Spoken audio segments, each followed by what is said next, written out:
നമസ്കാരം, സ്വാഗതം നിലപാടിലേക്ക്.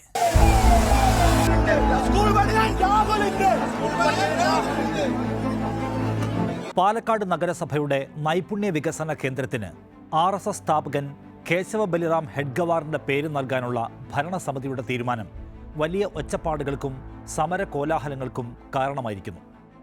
ഒരു കൂട്ടം പ്രതിപക്ഷ യുവജന സംഘടനാ പ്രവർത്തകർ നഗരസഭ സ്ഥാപിച്ച ഹെഡ്ഗവാറിന്റെ പേരുള്ള ഫലകമെടുത്ത് നിലത്തെറിഞ്ഞുടച്ചു. ഹിന്ദുത്വ വർഗീയ സംഘടനയായ RSSന്റെ സ്ഥാപകൻ ഈ നാടിൻ്റെ ചരിത്രത്തിനും വർത്തമാനത്തിനും എന്ത് സംഭാവന ചെയ്തുവെന്നാണ് വിമർശകരുടെ, സമരക്കാരുടെ ചോദ്യം. എന്തു വന്നാലും നൈപുണ്യ വികസന കേന്ദ്രം ഹെഡ്ഗവാറിന്റെ പേരിൽ തന്നെ ഉയരുമെന്നാണ് BJP ഭരിക്കുന്ന പാലക്കാട് നഗരസഭയുടെ പ്രഖ്യാപനം. RSS എന്ന മഹാപ്രസ്ഥാനത്തിന് വിത്തുപാകിയ മനുഷ്യന് മറ്റേതു പ്രസ്ഥാനത്തിൻ്റെയും പ്രമുഖർക്ക് കിട്ടുന്ന ആദരത്തിന് അർഹതയുണ്ടെന്ന് ഹിന്ദുത്വർ ഒച്ചയിടുന്നു. രാജ്യം ഭരിക്കുന്നത് സ്വയം സേവകനായ മോദിയാണെന്ന കാര്യം ഓർത്തോളൂ എന്ന് മുദ്രാവാക്യം വിളിക്കുന്നു അവർ. തടുക്കാൻ വരുന്നവരോട് കാര്യാലയത്തിൽ ദണ്ഡുകൾ തേച്ചുമിനുക്കി വെച്ചിട്ടുണ്ട് എന്ന ഭീഷണിയും മുഴക്കുന്നുണ്ട്. കാര്യങ്ങൾ ഇത്രയുമൊക്കെ ആയ സ്ഥിതിക്ക് നാം നിശ്ചയമായും പരിശോധിക്കേണ്ടതുണ്ട് ആരാണ് ഹെഡ്ഗവാർ, ആരായിരുന്നു ഹെഡ്ഗവാർ എന്നത്. നരേന്ദ്ര ദാമോദർ ദാസ് മോദി 2014 മോദി സർക്കാർ ഭരണം തുടങ്ങിയത് മുതൽ ഇങ്ങോട്ട് സകല ഹിന്ദുത്വ നേതാക്കളെയും നാടിൻ്റെ നായകരും ഇന്ത്യൻ മണ്ണിൻ്റെ പുതിയ രാഷ്ട്രപിതാക്കന്മാരുമൊക്കെ ആയി വാഴിക്കാനുള്ള ശ്രമം തകൃതിയാണ്. സവർക്കറെ ബ്രിട്ടീഷ് വിരുദ്ധ പോരാളിയായും ഗാന്ധിയെ കൊന്ന നാഥുറാം വിനായക് ഗോഡ്സെയെ രക്തസാക്ഷിയായും അവതരിപ്പിച്ച് ഭിത്തിയിൽ തൂക്കുന്നതിനുള്ള തിരക്കിലാണ് സംഘപരിവാരം. ഒടുവിലെ ഉദാഹരണമാണ് രാഷ്ട്രീയ സ്വയം സേവക സംഘത്തിൻ്റെ സ്ഥാപകനായ ഹെഡ്ഗവാറിനെ തന്ത്രത്തിൽ മഹാനായി ചായം പൂശി കേരളത്തിൻ്റെ മണ്ണിൽ കുത്തി നിർത്താനുള്ള ഉദ്യമം. ഇന്ത്യ എന്ന മഹാരാജ്യം സാധ്യമാക്കാൻ നമ്മുടെ പൂർവികർ നടത്തിയ പോരാട്ടത്തിൽ RSSനും അതിൻ്റെ സ്ഥാപകർക്കും എന്തായിരുന്നു പങ്ക്? അതിൽ തന്നെ ഹെഡ്ഗവാറിന് ഇന്ത്യൻ സ്വാതന്ത്ര്യ സമരത്തിലെ പങ്കാളിത്തം എന്താണ്? ഇന്ത്യ എന്ന ബഹുസ്വര ജനാധിപത്യ സങ്കല്പത്തോടൊപ്പം നിന്നോ അതിനെ ഒറ്റുകൊടുത്തോ ഈ ഹെഡ്ഗവാർ? സംഘപരിവാരം മറിച്ചിടാൻ നോക്കുന്ന ചരിത്ര പുസ്തകങ്ങൾ വീണ്ടും വീണ്ടും വായിക്കേണ്ട നേരമാണ് ഇത്. രാഷ്ട്രീയ സ്വയം സേവക സംഘത്തിൻ്റെ സ്ഥാപകനായ കേശവ ബലിറാം ഹെഡ്ഗവാറിനെ ഇന്ത്യൻ സ്വാതന്ത്ര്യ സമരത്തിലെ ഒരു പ്രധാന വ്യക്തിയായും ഇന്ത്യ എന്ന ആശയത്തിന് സംഭാവന നൽകിയ ആളായും അവതരിപ്പിച്ച് ഉയർത്താനാണ് സംഘത്തിൻ്റെ പഠന ക്ലാസുകൾ കാലാകാലങ്ങളായി ശ്രമിക്കുന്നത്. എന്നാൽ ചരിത്രം നമ്മോട് എല്ലാ സത്യങ്ങളും തെളിച്ചത്തോടെ പറഞ്ഞു തരുന്നുണ്ട്. വിശാലമായ ഇന്ത്യൻ സ്വാതന്ത്ര്യ പ്രസ്ഥാനത്തിനും ഏകീകൃതവും ബഹുസ്വരവുമായ ഒരു രാഷ്ട്രസ്വത്വത്തിൻ്റെ ആശയവൽക്കരണത്തിനും ഒരു സംഭാവനയും നൽകാത്തയാളാണ് KB ഹെഡ്ഗവാർ എന്ന ഹിന്ദുത്വ ആചാര്യൻ. മഹാത്മാഗാന്ധി, ജവഹർലാൽ നെഹ്റു, സുഭാഷ് ചന്ദ്രബോസ് തുടങ്ങിയ നേതാക്കൾ മുന്നോട്ട് വെച്ച ഇന്ത്യയുടെ ബഹുസ്വര ആശയത്തോട് ഒരിക്കലും ഹെഡ്ഗവാറിന് യോജിക്കാൻ കഴിഞ്ഞിരുന്നില്ല. എല്ലാവർക്കും ഇടമുള്ള ഒരു ജനാധിപത്യ രാജ്യം എന്ന ആശയത്തിന് പകരം ഹിന്ദു സ്വത്വം ഏകീകരിക്കുന്നതിലേക്കായിരുന്നു ഹെഡ്ഗവാറിൻ്റെ ശ്രമങ്ങളും ഊന്നലുമെല്ലാം. ഇന്ത്യൻ ജനതയിൽ സ്വാതന്ത്ര്യമോഹം ഉടലെടുക്കുന്ന കാലത്ത് വിപ്ലവാശയങ്ങളുമായി സമരഭൂമികയിലേക്ക് ഇറങ്ങിയവരിൽ ഹെഡ്ഗവാർ ഉണ്ടായിരുന്നുവെന്നും ഇന്ത്യൻ സ്വാതന്ത്ര്യ സമര സേനാനികളുടെ പട്ടികയിൽ നിന്ന് ഹെഡ്ഗവാറിനെ വെട്ടാൻ ഒക്കില്ലെന്നും വാദിക്കുന്ന സംഘപരിവാരം അനുശീലന സമിതിയുടെ ചരിത്രം നമ്മുടെ മുമ്പിലേക്ക് വയ്ക്കുന്നു. അത് പറയുമ്പോൾ നമുക്ക് 1910കളിലേക്ക് പോകാം. 1910-14 കാലത്ത് കൽക്കട്ടയിൽ വൈദ്യശാസ്ത്രം പഠിക്കുമ്പോൾ അനുശീലൻ സമിതി എന്ന ബ്രിട്ടീഷ് വിരുദ്ധ ഗ്രൂപ്പിൽ ഹെഡ്ഗവാറും അണിചേർന്നിരുന്നു. വിപ്ലവ സാഹിത്യങ്ങൾ വിതരണം ചെയ്യുന്നതിൻ്റെ പേരിൽ ഹെഡ്ഗവാറിനെ ബ്രിട്ടീഷ് പോലീസ് ഒരു രാഷ്ട്രീയ കുറ്റവാളിയായി പട്ടികയിൽപ്പെടുത്തുന്നുണ്ട്. പോലീസ് രേഖകൾ പ്രകാരം ഹെഡ്ഗവാറിൻ്റെ പ്രവർത്തനങ്ങൾ അനുശീലൻ ഗ്രൂപ്പിൽ ഒട്ടും നിർണായകമായിരുന്നില്ല എന്നു മാത്രമല്ല, ആ സംഘത്തിൻ്റെ പ്രവർത്തനം വളരെ പരിമിത രൂപത്തിലുള്ളതുമായിരുന്നു. 1916 ആയപ്പോഴേക്ക് അനുശീലൻ സംഘത്തെ വിട്ട് നാഗ്പൂരിലേക്ക് മടങ്ങിയ ഹെഡ്ഗവാർ വിപ്ലവമോഹങ്ങളെയെല്ലാം വഴിയിൽ ഉപേക്ഷിച്ചു. പിന്നീട് 1920 ഇന്ത്യൻ നാഷണൽ കോൺഗ്രസിൻ്റെ നിസ്സഹകരണ പ്രസ്ഥാനത്തിലും ഹെഡ്ഗവാർ പങ്കെടുക്കുന്നുണ്ട്. അടുത്ത വർഷം പ്രകോപന പ്രസംഗങ്ങളുടെ പേരിൽ അറസ്റ്റിലാകുന്നു, തടവിന് വിധിക്കപ്പെടുന്നു. 1930 ഹെഡ്ഗവാർ വനസത്യാഗ്രഹത്തിൽ ചേരുകയും 9 മാസത്തെ ജയിൽ ശിക്ഷ അനുഭവിക്കുകയും ചെയ്തു. സ്വാതന്ത്ര്യ സമരത്തിൽ വ്യക്തിപരമായ പങ്കാളിത്തം പ്രകടമാക്കുന്ന ഈ പ്രവർത്തനങ്ങൾ ഒരു നിലയ്ക്കും ഒരു തുടർച്ച കാണാത്തതും പൂർണ്ണ പ്രതിബദ്ധത പ്രതിഫലിക്കാത്തതുമായിരുന്നു. എങ്കിലും അയാൾ വനസത്യാഗ്രഹത്തിൽ പങ്കെടുത്തില്ലേ എന്ന് വിചാരിക്കുന്ന നിഷ്കളങ്കരുണ്ടെങ്കിൽ അതിൻ്റെ യഥാർത്ഥ കഥ പിന്നാലെ പറയാം. അഹിംസാത്മക പ്രസ്ഥാനങ്ങളിലൂടെ ദശലക്ഷക്കണക്കിന് ആളുകളെ അണിനിരത്തിയ ഗാന്ധിയെപ്പോലെയുള്ള നേതാക്കളുമായി, അല്ലെങ്കിൽ ഇന്ത്യൻ നാഷണൽ ആർമിയെ നയിച്ച ബോസിനെ പോലെയുള്ള നേതാക്കളുമായി താരതമ്യപ്പെടുത്തുമ്പോൾ ഹെഡ്ഗവാറിൻ്റെ പ്രവർത്തനങ്ങൾ തികച്ചും നിസ്സാരമായിരുന്നു എന്നതു തന്നെയാണ് ചരിത്രം. ഹെഡ്ഗവാറിന് കിട്ടിയ തടവ് ശിക്ഷകൾ അയാളെ ഒരിക്കലും ഒരു പ്രധാന നേതാവായി രേഖപ്പെടുത്താൻ പോകുന്നതായിരുന്നില്ല. കാരണം ആയിരക്കണക്കിന് കോൺഗ്രസ് പ്രവർത്തകർ സമാനമായതോ കഠിനമായതോ ആയ പ്രത്യാഘാതങ്ങൾ നേരിട്ടവരാണ്.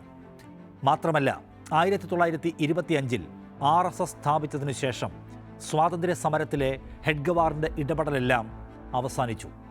ഇവിടെ മുതലാണ് ഹിന്ദുത്വ പരിവാരം ഇപ്പോൾ ഒച്ചയിട്ടാർക്കുന്ന കേശവ ബലിറാമിൻ്റെ ശരിയായ ചരിത്രം തുടങ്ങുന്നത് എന്ന് പറയാം. അല്ലെങ്കിൽ ഹെഡ്ഗവാർ സ്വാതന്ത്ര്യ സമരത്തിൽ എന്തെങ്കിലും പണിയെടുത്തിട്ടുണ്ടെങ്കിൽ അത് കോൺഗ്രസ്സുകാരനായിരിക്കുമ്പോഴാണ്. ഇപ്പോൾ ഹിന്ദുത്വം ഒച്ചവെക്കുന്ന ഹിന്ദുത്വ രാഷ്ട്രീയത്തിൻ്റെ പ്രയോക്താവായി മാറിയതിനു ശേഷം ഹെഡ്ഗവാർ ഇന്ത്യക്ക് വേണ്ടി എന്തു ചെയ്തു? ഹെഡ്ഗവാർ ഇന്ത്യൻ സ്വാതന്ത്ര്യ സമരത്തിൽ ഒരു സംഭാവന ചെയ്തിട്ടുള്ള ആളല്ല. സ്വതന്ത്ര ഇന്ത്യയിൽ ഏതെങ്കിലും പ്രധാനമന്ത്രിയുടെയോ പ്രസിഡന്റിന്റെയോ ഒന്നും പദവി വഹിച്ചിട്ടുള്ള ആളല്ല. ഹെഡ്ഗവാർ പറയുന്നത് സംഘത്തിന്റെ ഊർജം സ്വാതന്ത്ര്യ സമരത്തിന് വേണ്ടി വിനിയോഗിച്ച് പാഴാക്കരുത്, അത് കരുതി വെക്കണം, ബ്രിട്ടീഷുകാരോട് യുദ്ധം ചെയ്തിട്ട് പാഴാക്കാനുള്ളതല്ല എന്നാണ്. അത് കാരണം ഒരു RSS പ്രവർത്തകൻ തന്നെ ചോദിക്കുകയാണ്, നമ്മൾ സജീവമായിട്ട് പങ്കെടുക്കണ്ടേ എന്ന് ചോദിക്കുമ്പോൾ അദ്ദേഹം വിലക്കുകയും എന്നിട്ട് അദ്ദേഹം കൊടുക്കുന്ന ഒരു ഉപദേശം, അദ്ദേഹത്തിനൊരു ന്യായവും യുക്തി ഉണ്ടതിൽ. കൊളോണിയൽ വിരുദ്ധ പ്രവർത്തനത്തിന് പകരം ഹിന്ദു സംഘടനയിലേക്ക് തൻ്റെ ഊർജം തിരിച്ചുവിട്ടുകൊണ്ട് പുതിയൊരു ധാരയ്ക്ക് തുടക്കം കുറിക്കുകയായിരുന്നു അയാൾ. കോൺഗ്രസിൻ്റെ സമീപനത്തിൽ, പ്രത്യേകിച്ച് ഹിന്ദു മുസ്ലിം ഐക്യത്തിലും ഗാന്ധിയുടെ അഹിംസയിലും ഊന്നൽ നൽകിയതിൽ നിരാശനായ ഹെഡ്ഗവാർ ഹിന്ദുക്കളെ ഒന്നിപ്പിക്കാനും ഹിന്ദുത്വത്തിൽ വേരൂന്നിയ സാംസ്കാരികവും ദേശീയവുമായ അഭിമാനബോധം വളർത്താനുമായാണ് RSS ഉണ്ടാക്കിയത്. വിനായക് ദാമോദർ സവർക്കറുടെ രചനകളിൽ നിന്ന് പ്രചോദനം ഉൾക്കൊണ്ട ഈ പ്രത്യയശാസ്ത്രം മുസ്ലിങ്ങളെയും മറ്റ് ന്യൂനപക്ഷങ്ങളെയുമെല്ലാം ശത്രുക്കളായി വീക്ഷിച്ചുകൊണ്ട് ഇന്ത്യയെ ഒരു ഹിന്ദു റിപ്പബ്ലിക്കായി ഊന്നിപ്പറഞ്ഞു. ബ്രിട്ടീഷുകാരിൽ നിന്ന് സ്വാതന്ത്ര്യം ലഭിക്കേണ്ടതുണ്ട് എന്ന ആശയത്തെ പിന്തുണയ്ക്കുന്നു എന്ന് അവകാശപ്പെട്ടിരുന്നു എങ്കിലും ഹെഡ്ഗവാറിൻ്റെ RSS ബ്രിട്ടീഷ് വിരുദ്ധ പ്രസ്ഥാനങ്ങളിൽ നേരിട്ട് പങ്കെടുത്തിട്ടേയില്ല എന്നതാണ് ചരിത്ര സത്യം. ഹിന്ദു യുവാക്കൾക്കുള്ള ശാരീരിക പരിശീലനം, ഹിന്ദുത്വ പ്രത്യയശാസ്ത്ര പ്രബോധനം, ശാഖായോഗങ്ങൾ ഇവയിലൊക്കെയായിരുന്നു ഹെഡ്ഗവാറിൻ്റെ RSS ശ്രദ്ധ കേന്ദ്രീകരിച്ചത്. കോൺഗ്രസ് നയിക്കുന്ന പ്രസ്ഥാനങ്ങളിൽ ചേരുന്നതിൽ നിന്ന് RSS അംഗങ്ങളെ ഹെഡ്ഗവാർ വളരെ സജീവമായി തന്നെ നിരുത്സാഹപ്പെടുത്തി. ഉദാഹരണത്തിന് 1930 ഗാന്ധിയുടെ ഉപ്പ് സത്യാഗ്രഹ വേളയിൽ RSS ഒരു സംഘടനയായി അതിൽ പങ്കെടുക്കില്ല എന്ന് ഹെഡ്ഗവാർ പ്രഖ്യാപിച്ചു. പക്ഷേ ഹെഡ്ഗവാർ വ്യക്തിപരമായി വനസത്യാഗ്രഹത്തിൽ പോയി പങ്കെടുക്കുന്നുണ്ട്. എന്നാൽ അത് സ്വാതന്ത്ര്യ സമരത്തെ ശക്തിപ്പെടുത്താനായിരുന്നില്ല എന്നും RSSലേക്ക് യുവാക്കളെ ആകർഷിക്കാനായിരുന്നുവെന്നും ചരിത്രകാരന്മാർ ചൂണ്ടിക്കാണിക്കുന്നുണ്ട്. മറിച്ചായിരുന്നുവെങ്കിൽ സ്വന്തം സംഘടനയെ അയാൾ സമരത്തിലേക്ക് അണിചേർത്തേനെയല്ലോ. വിശാലമായ സ്വാതന്ത്ര്യ സമരത്തോടുള്ള പ്രതിബദ്ധതയേക്കാൾ സംഘടനാപരമായ ലക്ഷ്യങ്ങളിലാണ് ഹെഡ്ഗവാർ നീങ്ങിയത് എന്ന് ഈ ചരിത്ര സന്ദർഭം നമ്മോട് വിളിച്ചു പറയുന്നുണ്ട്. ത്രിവർണ്ണ പതാക സ്വീകരിക്കാൻ RSS വിസമ്മതിച്ചത് മുഖ്യധാരാ സ്വാതന്ത്ര്യ പ്രസ്ഥാനത്തിൽ നിന്നുള്ള അവരുടെ വ്യതിചലനത്തെ കൂടുതൽ വ്യക്തമായി അടയാളപ്പെടുത്തുന്നു. 1930 ത്രിവർണ്ണ പതാക ഉപയോഗിച്ച് ജനുവരി 26 സ്വാതന്ത്ര്യ ദിനമായി ആഘോഷിക്കാൻ കോൺഗ്രസ് ആഹ്വാനം ചെയ്തപ്പോൾ ത്രിവർണ്ണ പതാക പ്രതീകവൽക്കരിക്കുന്ന ഉൾക്കൊള്ളൽ ദേശീയതയെ നിരാകരിക്കുന്നതിൻ്റെ ഭാഗമായി ഹെഡ്ഗവാർ RSS ശാഖകളോട് കാവി പതാക ഉയർത്താൻ നിർദ്ദേശിച്ചു. 1947 സ്വാതന്ത്ര്യത്തിൻ്റെ തലേന്ന് RSS മുഖപത്രമായ ഓർഗനൈസർ ത്രിവർണ്ണ പതാകയെ അവഹേളിച്ചതോടെ അവരുടെ നിലപാട് സുചിന്തിത നയമായി ഇന്ത്യയിൽ രംഗപ്രവേശം ചെയ്തു. മതപരവും സാംസ്കാരികവുമായ പരിധികൾക്കപ്പുറം ഇന്ത്യക്കാരെ ഒന്നിപ്പിക്കാൻ ശ്രമിച്ച വിശാലമായ കൊളോണിയൽ വിരുദ്ധ പ്രസ്ഥാനത്തിൽ നിന്ന് RSS എത്രമാത്രം അകന്നു നിന്നുവെന്ന് ഇവയെല്ലാം നമ്മോട് പറഞ്ഞു തരുന്നു. ഒരു CSR ഫണ്ട് എടുത്ത് നമ്മുടെ എല്ലാവരുടെയും പൊതുവായ ഭൂമിയായ മുനിസിപ്പാലിറ്റിയുടെ ലാൻഡിൽ ഒരു RSS നേതാവിന്റെ പേര് കൊടുക്കുവാൻ എന്ത് പ്രസക്തിയാണ് അയാൾക്കുള്ളത് ഈ രാജ്യത്തിന്റെ പൊതു ഇടത്തിൽ? ഇവർക്ക് അത്തരത്തിലൊരു പേര് കൊടുക്കാനാണെങ്കിൽ ഏതെങ്കിലും ഒരു സ്വാതന്ത്ര്യ സമര സേനാനിയുടെ പേര് കൊടുക്കാൻ കഴിയില്ല. എന്താണ് കാരണം? ഒറ്റ RSSകാരൻ പോലും ഈ രാജ്യത്തിന്റെ സ്വാതന്ത്ര്യ സമര സേനാനികളുടെ പട്ടികയിലില്ല. അപ്പൊ ഇവർക്കില്ലാത്ത ക്ഷാമം, കൊള്ളാവുന്ന ഒരുത്തന്റെ പേര് പോലും കൊടുക്കാൻ ഒരു പേരില്ലാത്തതിന്റെ ക്ഷാമം ഇതുപോലെയുള്ള രാജ്യത്തെ വിഭജിച്ച് ആരുടെയെങ്കിലും പേര് കൊടുത്തിട്ടല്ല RSS തീർക്കേണ്ടത് എന്ന് തന്നെയാണ് കൃത്യമായി സൂചിപ്പിക്കാനായിട്ടുള്ളത്. ഗാന്ധി, നെഹ്റു, അംബേദ്കർ തുടങ്ങിയ നേതാക്കൾ ആവിഷ്കരിച്ച ഇന്ത്യ എന്ന ആശയം ബഹുസ്വരത, മതേതരത്വം, സമത്വം എന്നിവയിൽ വേരൂന്നിയതാണ്. ഹിന്ദുക്കൾ, മുസ്ലിങ്ങൾ, സിഖുകാർ, ക്രിസ്ത്യാനികൾ, മറ്റുള്ളവർ തുടങ്ങി വൈവിധ്യമാർന്ന സമൂഹങ്ങൾക്ക് തുല്യ അവകാശങ്ങളോടെ സഹവർത്തിക്കാൻ കഴിയുന്ന ഒരു രാഷ്ട്രത്തെയാണ് അവർ വിഭാവനം ചെയ്തത്. പക്ഷേ ഹെഡ്ഗവാറിൻ്റെ ദർശനം ഹിന്ദു ഐക്യത്തിലും സാംസ്കാരിക പുനരുജ്ജീവനത്തിലും ശ്രദ്ധ കേന്ദ്രീകരിച്ച് ഇടുങ്ങി നിന്നു. RSSൻ്റെ സത്യപ്രതിജ്ഞ ഹിന്ദു രാഷ്ട്രത്തിൻ്റെ സ്വാതന്ത്ര്യത്തെയാണ് ഊന്നിപ്പറഞ്ഞത്. ഇന്ത്യയുടെ സ്വത്വം പ്രാഥമികമായി ഹിന്ദുവാണെന്ന വിശ്വാസം സ്ഥാപിച്ചെടുക്കാനായിരുന്നു അവരുടെ പരിശ്രമങ്ങളെല്ലാം. സവർക്കറുടെ ഹിന്ദുത്വത്താൽ സ്വാധീനിക്കപ്പെട്ട ഈ വീക്ഷണം മുസ്ലിങ്ങളെ വിദേശ ഭീഷണികളായി അവതരിപ്പിച്ചു. അങ്ങനെ നമ്മുടെ സ്വാതന്ത്ര്യ സമരത്തിന് ആവശ്യമായ ഐക്യത്തെ സംഘം ദുർബലപ്പെടുത്തി. 1923 നാഗ്പൂരിൽ നടന്നതുപോലെയുള്ള വർഗീയ കലാപങ്ങളിൽ തീ കോരിയിടുന്ന നിലപാടാണ് സംഘ നേതൃത്വം സ്വീകരിച്ചത്. ഹിന്ദുക്കൾ അസംഘടിതരാണെന്ന മുറവിളിക്ക് ഹെഡ്ഗവാർ തന്നെ മുന്നിൽ നിന്നു. ആ സമീപനം ഐക്യം വളർത്തുന്നതിന് പകരം വർഗീയ സംഘർഷങ്ങൾ വർദ്ധിപ്പിച്ചു. വിശാലമായ ഇന്ത്യൻ സ്വത്വത്തേക്കാൾ ഹിന്ദുത്വ സ്വത്വത്തിന് മുൻഗണന നൽകിക്കൊണ്ട് ഹെഡ്ഗവാറിൻ്റെ RSS ഐക്യമുന്നണി കെട്ടിപ്പടുക്കാനുള്ള കോൺഗ്രസിൻ്റെ ശ്രമങ്ങളുമായി നിരന്തരം ഏറ്റുമുട്ടി. 1942 ക്വിറ്റ് ഇന്ത്യ പ്രസ്ഥാനം പോലെയുള്ള പ്രധാന സമരരൂപങ്ങളിൽ മിതവാദി ഗ്രൂപ്പുകൾ പോലും അണിനിരന്നപ്പോൾ RSS അതിൽ നിന്ന് വിട്ടുനിന്ന് ഐക്യഭാരതം എന്ന ആശയത്തോട് കൊമ്പുകോർത്തു. ഹെഡ്ഗവാറിന് കീഴിലുള്ള RSS സ്വാതന്ത്ര്യ സമരത്തിൽ നിന്ന് അകന്നു നിൽക്കുക മാത്രമല്ല, കൊളോണിയൽ അധികാരികളുമായുള്ള ഏറ്റുമുട്ടൽ ഒഴിവാക്കുന്നതിലൂടെ ബ്രിട്ടീഷ് താൽപ്പര്യങ്ങളുമായി യോജിക്കുകയോ അവരുടെ പ്രീതി പിടിച്ചുപറ്റുകയോ ചെയ്തു എന്നതാണ് കാണേണ്ട മറ്റൊരു പ്രധാന കാര്യം. 1930കളിലെ ബ്രിട്ടീഷ് ഇൻ്റലിജൻസ് റിപ്പോർട്ടുകൾ ഒരു പ്രധാന കാര്യം ചൂണ്ടിക്കാണിക്കുന്നുണ്ട്. ബ്രിട്ടീഷ് വിരുദ്ധ പ്രവർത്തനങ്ങളെക്കാൾ ഹിന്ദു സംഘടനയിലാണ് RSS ശ്രദ്ധ കേന്ദ്രീകരിച്ചിരിക്കുന്നത്. അതുകൊണ്ട് തന്നെ ആ സംഘം നമ്മുടെ ഭരണത്തിന് വലിയ ഭീഷണിയല്ല എന്നാണ് ബ്രിട്ടീഷ് ഇൻ്റലിജൻസ് രേഖ. ഹെഡ്ഗവാറിൻ്റെ പിൻഗാമിയായ MS ഗോൾവൽക്കർ 1942 RSS പ്രവർത്തകരോട് ബ്രിട്ടീഷുകാരെ ശല്യപ്പെടുത്തുന്ന പ്രവർത്തനങ്ങൾ ഒഴിവാക്കണമെന്ന് വ്യക്തമായി തന്നെ നിർദ്ദേശിക്കുന്നുണ്ട്. ഇത് സ്വാതന്ത്ര്യ സമരത്തിൽ നിന്നുള്ള സംഘടനയുടെ അകൽച്ചയെ ശക്തിപ്പെടുത്തി. ഹെഡ്ഗവാറിൻ്റെ സംഭാവനകളെ പിന്തുണയ്ക്കുന്നവർ വാദിക്കുന്നത് അദ്ദേഹത്തിൻ്റെ ആദ്യകാല വിപ്ലവ പ്രവർത്തനങ്ങളും തടവറകളും സ്വാതന്ത്ര്യത്തോടുള്ള അദ്ദേഹത്തിൻ്റെ പ്രതിബദ്ധത പ്രകടമാക്കുന്നു എന്നാണ്. ഹിന്ദു ഐക്യത്തിൽ RSS ശ്രദ്ധ കേന്ദ്രീകരിച്ചത് സാംസ്കാരിക ദേശീയത ശക്തിപ്പെടുത്തുന്നതിലൂടെ സ്വാതന്ത്ര്യ സമരത്തെ പരോക്ഷമായി പിന്തുണയ്ക്കലായിരുന്നുവെന്നും അവർ അവകാശപ്പെടുന്നു. ബ്രിട്ടീഷ് ഇൻ്റലിജൻസ് റിപ്പോർട്ടുകൾ ഉദ്ധരിച്ച് ഹെഡ്ഗവാറിൻ്റെ 1930 സത്യാഗ്രഹം സിവിൽ നിയമലംഘന സമരത്തിൽ അവർ വഹിച്ച പങ്കിൻ്റെ തെളിവായി ഇവർ ചൂണ്ടിക്കാണിക്കുന്നു. പക്ഷേ ഈ വാദങ്ങൾക്കെല്ലാം കാര്യമായ പരിമിതികളുണ്ട്. ഹെഡ്ഗവാറിൻ്റെ ബ്രിട്ടീഷ് വിരുദ്ധ പ്രവർത്തനങ്ങളിൽ ഭൂരിഭാഗവും RSS രൂപീകരണത്തിന് മുൻപായിരുന്നു. RSS നേതാവല്ല, കോൺഗ്രസ്സുകാരൻ എന്ന നിലയിലുള്ള അയാളുടെ പങ്കാണ് 1921 ജയിൽവാസത്തിന് കാരണമായത്. 1930 സത്യാഗ്രഹം ശ്രദ്ധേയമായിരുന്നുവെങ്കിലും അതൊരു വ്യക്തിഗത പ്രവൃത്തിയായിരുന്നു. അത് മറ്റ് ലക്ഷ്യങ്ങളോടെ ഉള്ളതായിരുന്നു. ഹെഡ്ഗവാർ അതിൽ പങ്കെടുക്കാൻ RSS സർസംഘചാലക സ്ഥാനം രാജിവെച്ചത് സംഘടന തന്നെ ഇതിൽ ഉൾപ്പെട്ടിരുന്നില്ല എന്നാണ് കൃത്യമായി സൂചിപ്പിക്കുന്നത്.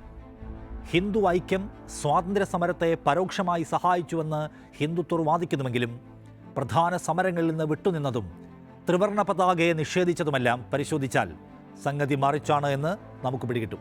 ബ്രിട്ടീഷ് ഇൻ്റലിജൻസ് റിപ്പോർട്ടുകൾ RSSൻ്റെ പ്രവർത്തനങ്ങൾ രേഖപ്പെടുത്തുമ്പോൾ തന്നെ കോൺഗ്രസിനെ പോലെ അതിനെ ഒരു വിപ്ലവ സ്വാതന്ത്ര്യ പ്രസ്ഥാനമായി പരിഗണിച്ചിട്ടേയില്ല എന്നത് പ്രത്യേകം കാണണം. സംഘത്തിനൊപ്പം നിന്ന CP ബിഷ്കറെ പോലെയുള്ള ജീവചരിത്രകാരന്മാരുടെ പുസ്തകങ്ങൾ പരിശോധിച്ചാലും നേരിട്ടുള്ള ബ്രിട്ടീഷ് വിരുദ്ധ നടപടിയേക്കാൾ ഹെഡ്ഗവാർ ഹിന്ദു സംഘടനയ്ക്ക് മുൻഗണന നൽകിയിരുന്നുവെന്ന് സ്ഥിരീകരിക്കുന്നു. മുൻ RSS general secretary Gopal Mukund Huddar വിവരിച്ചതുപോലെ 1939 സുഭാഷ് ചന്ദ്രബോസിനെ കാണാൻ ഹെഡ്ഗവാർ വിസമ്മതിച്ചത് വിശാലമായ ദേശീയവാദ ശ്രമങ്ങളുമായി യോജിക്കാനുള്ള വിമുഖതയെ സൂചിപ്പിക്കുകയാണ്. ബോസ് കൂടുതൽ തീവ്രവാദപരമായ ബ്രിട്ടീഷ് വിരുദ്ധ പ്രചാരണത്തിന് പിന്തുണ ശേഖരിച്ച സമയത്ത് പോലും പഴയ അനുശീലന സമിതിക്കാരനായ ഹെഡ്ഗവാർ അതിനോട് മുഖം തിരിച്ചു. സ്വാതന്ത്ര്യ സമര മുന്നേറ്റത്തെ ദുർബലപ്പെടുത്താൻ ബ്രിട്ടീഷ് ഭരണകൂടം കൈക്കൊണ്ട വിഭജന അജണ്ടകളാണ് നമ്മുടെ ഐക്യത്തെ വെല്ലുവിളിച്ച ആദ്യ ഘടകം. അവരുടെ വിഭജന പദ്ധതികളുടെ പതാകവാഹകനായി ഹെഡ്ഗവാറിനെ പോലെയുള്ള ആളുകളെ കിട്ടിയെന്നത് ബ്രിട്ടീഷ് റൂളിൻ്റെ വിജയം കൂടിയായിരുന്നു. സാമൂഹിക സമത്വത്തിനായി വാദിച്ച അംബേദ്കർ, മതേതരത്വത്തിന് വേണ്ടി വാദിച്ച നെഹ്റു തുടങ്ങിയ നേതാക്കൾ ഇന്ത്യയെ വൈവിധ്യപൂർണവും ജനാധിപത്യപരവുമായ ഒരു രാഷ്ട്രമായി രൂപപ്പെടുത്തുന്നതിൽ വളരെ പ്രധാനപ്പെട്ട പങ്ക് വഹിച്ചപ്പോൾ ഈ രാജ്യം അങ്ങനെയായി മാറാതിരിക്കാൻ അങ്ങേയറ്റത്തെ പരിശ്രമം നടത്തിയാണ് ഹെഡ്ഗവാർ വിടവാങ്ങുന്നത്. കൊളോണിയൽ അടിച്ചമർത്തലിൻ്റെ നിർണായക നിമിഷങ്ങളിൽ ഹെഡ്ഗവാറും RSSഉം നിശബ്ദതയോ തന്ത്രപരമായ നിഷ്പക്ഷതയോ തിരഞ്ഞെടുത്തു. ഇത് യാദൃച്ഛികമല്ല, അതൊരു പ്രത്യയശാസ്ത്രപരമായ തെരഞ്ഞെടുപ്പായിരുന്നു. ബ്രിട്ടീഷ് കൊളോണിയലിസത്തെ നേരിടുന്നതിനേക്കാൾ അടിയന്തര കടമയാണ് ഒരു ഹിന്ദു രാഷ്ട്രം കെട്ടിപ്പടുക്കേണ്ടത് എന്ന് ഹെഡ്ഗവാർ വിശ്വസിച്ചു. അതായിരുന്നു ഇന്ത്യ ചരിത്രത്തിൽ അയാളുടെ പങ്കാളിത്തം എന്നതാണ് വസ്തുത. കേശവ ബൽറാം ഹെഡ്ഗവാറിനെ ഇന്ത്യൻ സ്വാതന്ത്ര്യ സമരത്തിലെ ഒരു നിർണായക പങ്കാളിയായോ ആധുനിക ഇന്ത്യയുടെ ശില്പിയായോ ചിത്രീകരിക്കാനുള്ള ശ്രമം ചരിത്രപരമായി അംഗീകരിക്കാൻ കഴിയുന്നതല്ല. ഒരു സ്വാതന്ത്ര്യ സമര സേനാനി എന്നതിലുപരി ഹെഡ്ഗവാർ രാഷ്ട്രീയ ഇടപെടലിന് പകരം പ്രത്യയശാസ്ത്രപരമായ ഏകാന്തതയും ദേശീയ ഐക്യത്തിന് പകരം വർഗീയ ബോധവും എല്ലാവരെയും ഉൾക്കൊള്ളുന്ന ജനാധിപത്യത്തിന് പകരം സാംസ്കാരിക ദേശീയതയും തെരഞ്ഞെടുത്ത ആളാണ്. മോദി തന്നെയും മഹത്തരം എന്ന് പറഞ്ഞ് പലകുറി കുമ്പിട്ട നമ്മുടെ ശ്രേഷ്ഠ ഭരണഘടനയുടെ അടിസ്ഥാന ആശയങ്ങൾക്കെതിരെയാണ് ഹെഡ്ഗവാർ സഞ്ചരിച്ചത്. ഭരണഘടനാ മൂല്യങ്ങളായ നീതി, സമത്വം, സ്വാതന്ത്ര്യം, സാഹോദര്യം എന്നിവയ്ക്ക് അയാളും അയാളുടെ സംഘടനയും നേരിട്ട് തന്നെ വിരുദ്ധമായിരുന്നു. ഹെഡ്ഗവാറിൻ്റെ ഇന്ത്യ എല്ലാവർക്കും തുല്യ അവകാശങ്ങളുടെ ഒന്നല്ല, മറിച്ച് ഭൂരിപക്ഷാധിപത്യത്തിൻ്റെ ഒന്നിനെയാണ് സ്വപ്നം കണ്ടത്. സ്വാതന്ത്ര്യാനന്തരം പതിറ്റാണ്ടുകളോളം RSS അതിൻ്റെ ആസ്ഥാനത്ത് ദേശീയ പതാക ഉയർത്തിയില്ല എന്നത് പ്രത്യേകം ഓർക്കേണ്ടതുണ്ട്. ഇന്ത്യ തെരഞ്ഞെടുത്ത മതേതര ജനാധിപത്യ റിപ്പബ്ലിക്കിനോടുള്ള അവരുടെ അസ്വസ്ഥത അടിവരയിടുന്നു അത് അന്നും ഇന്നും. സമീപ ദശകങ്ങളിൽ ഹെഡ്ഗവാറിനെ ദേശീയ നായകന്മാരുടെ കൂട്ടത്തിൽ ഉൾപ്പെടുത്താൻ ഉള്ള ശ്രമങ്ങൾ സജീവമായി നടക്കുന്നുണ്ട്. ചില സംസ്ഥാനങ്ങളിലെ സ്കൂൾ പാഠപുസ്തകങ്ങളിൽ ഹെഡ്ഗവാറിൻ്റെ ചരിത്ര പദവി ഉയർത്തുന്നതിനായി മാറ്റങ്ങൾ തന്നെയും വരുത്തിയിട്ടുണ്ട്. കൂടാതെ സംഘപരിവാറിൻ്റെ അനുബന്ധ സംഘടനകൾ അയാളെ ഒരു ദേശസ്നേഹിയായി ചിത്രീകരിക്കുന്നതിനായി അനുസ്മരണ പരിപാടികൾ സംഘടിപ്പിക്കുന്നു. എന്നാൽ ഇവയൊന്നും ചരിത്രവുമായി ചേർന്നു പോകുന്നില്ല. ബഹുജന പ്രതിഷേധങ്ങൾക്ക് നേതൃത്വം നൽകിയതിന് ഹെഡ്ഗവാറിനെ ജയിലിലടച്ചിട്ടില്ല. ബ്രിട്ടീഷുകാർക്കെതിരെ ഒരു പാൻ ഇന്ത്യൻ പ്രസ്ഥാനവും അയാൾ സംഘടിപ്പിച്ചിട്ടില്ല. കൂട്ടായ പ്രതിരോധത്തിന് പ്രചോദനമായ ഒരു ഇന്ത്യാ ദർശനം അയാൾ മുന്നോട്ട് വച്ചിട്ടില്ല. ഏറ്റവും പ്രധാനമായി ഇന്നത്തെ ഇന്ത്യൻ ജനാധിപത്യത്തെ നിർവചിക്കുന്ന ഭരണഘടനാ മൂല്യങ്ങൾക്കായി അയാൾ നിലകൊണ്ടിട്ടില്ല. പക്ഷേ ചരിത്രത്തെ വളച്ചൊടിച്ച് സകല ഹിന്ദുത്വ വർഗീയവാദ ആശയക്കാരെയും ഇന്ത്യയുടെ പുതിയ പൂർവ്വ പിതാക്കളായി അവതരിപ്പിക്കാനും സംഘപരിവാരം കൊണ്ടുപിടിച്ച ശ്രമങ്ങളിലാണ്. അതുമാത്രവുമല്ല, ഇന്ത്യക്കാരുടെ ഐക്യത്തിന് വേണ്ടി നിലകൊണ്ട നേതാക്കളെയെല്ലാം ഹിന്ദുത്വത്തിൻ്റെ സംഘപരിവാരത്തിൻ്റെ ആളുകളായി വളച്ചു കെട്ടിയെടുക്കാനുള്ള ശ്രമങ്ങളും തകൃതിയാണ്. പക്ഷേ ഇടനെഞ്ചിൽ വെടിയേറ്റ് വീണ മഹാത്മാഗാന്ധിയുടെ ചരിത്രത്തോടൊപ്പം കെട്ടുപിടഞ്ഞു കിടക്കുന്നതാണ് ഈ ദേശത്തിൻ്റെ ചരിത്രം. ഗാന്ധിയുടെ നെഞ്ചിലേക്ക് നിറയൊഴിച്ച പ്രത്യയശാസ്ത്രം ഏതായിരുന്നുവെന്ന് ഈ നാടിന് ഓർമ്മയുള്ളിടത്തോളം കാലം ഹെഡ്ഗവാറിനെ പോലെയുള്ളവരെ മഹാരഥന്മാരാക്കാനുള്ള ശ്രമങ്ങൾ ചോദ്യം ചെയ്യപ്പെടുക തന്നെ ചെയ്യും. കൊളോണിയൽ ആധിപത്യത്തിൽ നിന്ന് നമ്മെ മോചിപ്പിച്ച ഐക്യസംഘത്തിന് അള്ളുവെച്ചവരെ മറക്കാതിരിക്കാനുള്ള ബാധ്യത നമുക്കുണ്ട്. കാരണം ഐക്യം സ്വപ്നം കണ്ടവരാണ് നമ്മുടെ മതനിരപേക്ഷ ജനാധിപത്യ റിപ്പബ്ലിക്കിനെ, ബഹുസ്വര സമൂഹത്തെ സൃഷ്ടിച്ചത്. നാം അവരുടെ സ്വപ്നങ്ങളെ തച്ചുടച്ചുകൂടാ. നിലപാട് പൂർണ്ണമാകുന്നു. നന്ദി.